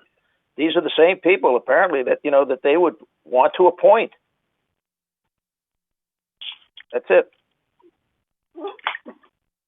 You know, Bert, you hear all the same arguments that I do, because you're on the committee. Does anybody else have any comments? I have a Yes, comment. Madam Chair. I think. Joan, are you next? I've been waiting. I'll go back to what Judy said a few minutes ago. Again. We were elected by the corporate members, United and Third and all that.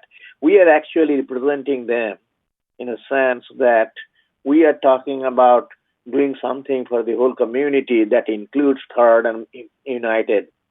So we are the trustee. So why cannot they trust us to do the job that we were entitled to do?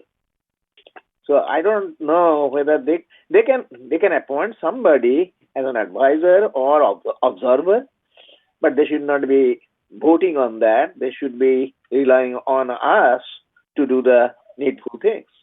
That's my view, but I would like to hear from others too what they think. Well, thank you. Okay, Joan, were you trying to say something? Because we're having a hard time hearing you. Can you hear me now? Can you hear me now? Yes. Can you hear me? Can you hear me, Bunny? I'm shaking my head yes, so you must not be able to hear me. Can you hear me? You're fine. going in and out. You're going in and out. I'm going to turn my camera off. Okay. Okay, Joan. Can anybody hear me? Now we can hear you. Okay, I want to say two things. Now I can hear you. Good. Okay. Okay, I want to say two things. I agree with Gen.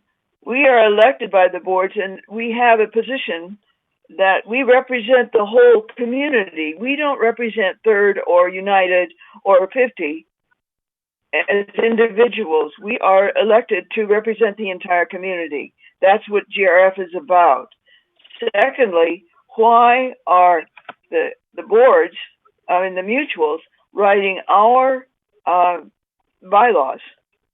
When we have it written, for example, the mutuals didn't write the bylaws for VMS, it's a question, I think it's a legal question. Okay. Okay, I'm just throwing it out there. Okay, I'll answer your question there. But maybe it is in the bylaws. Corporate members write the bylaws, and GRF cannot vote or change any of the bylaws. It's 14 point something or other, in the bylaws.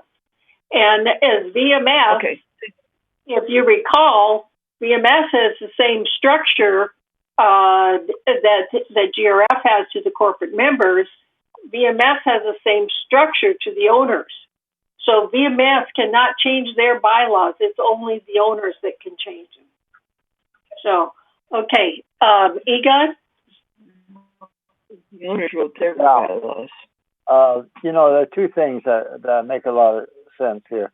One thing, as Bert said, is if United wants more representation on the GRF board, all they have to do is bring up a couple of candidates and then vote on them across the board by the United board, and those candidates are guaranteed to become on. They would essentially be appointees. But there's no reason why they shouldn't do that. That way, at least you get somebody that has to speak to the whole village and show who they are. And secondly, the other thing is that the Third and United have tremendous control over GRF because they write the bylaws. If there's something, what more do you want? If you want a dictatorship or if you want a central planning, take a look at how well it worked out in the Soviet Union. Just for laughs. I'll just make one comment before we go to Judith. It really is more about